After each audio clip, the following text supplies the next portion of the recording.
Bre, good morning. What do you make of this?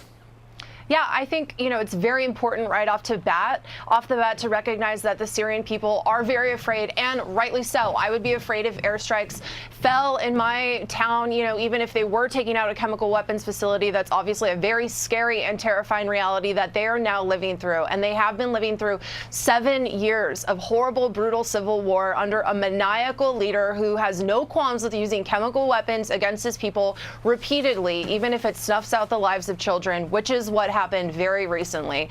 And so, I think in perspective, we have to remember what's going on here, that we are talking about chemical weapons. We are talking about very, very high stakes here. And you know what? It isn't just chemical weapons. If we zoom out, we can see that, until Friday, until President Trump started taking this stuff seriously, the only help that the Syrian people, had to look forward to was Russia potentially helping them. And we know how they feel about human rights violations. They don't care about them. They're notorious for doing this every single day.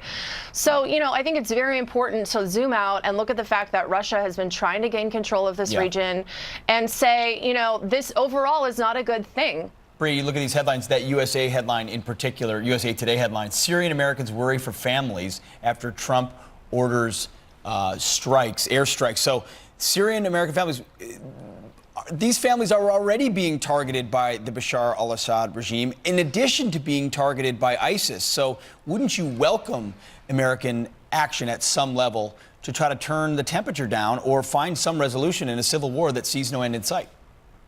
Right. Well, if I had family over in Syria, I would be terrified for them, not just because of the chemical weapons, precisely because of the airstrikes, because of the 7 years of horrifying war that they've been living under, and all of the other brutalities that you've mentioned, and the threats that they face from all of these other parties. Overall, it's a boiling pot over there. Of course, you're going to be worried about your family and their safety.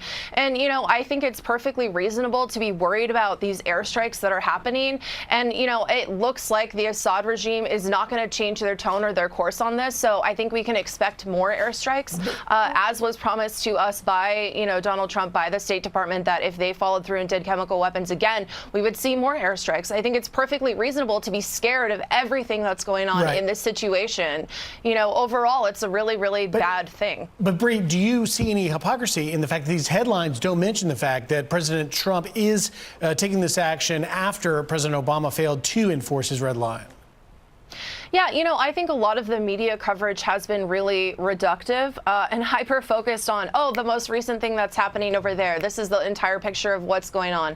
Like I said, I think we should absolutely zoom out. We absolutely should be talking about the use of chemical weapons that have been used against children. I mean, I remember last week when the media was completely outraged about that. And as you have pointed out, that has been put on the back burner to further the media's agenda. Yeah. But I think we should zoom out further and also say, look, Russia's been trying to take control of this region.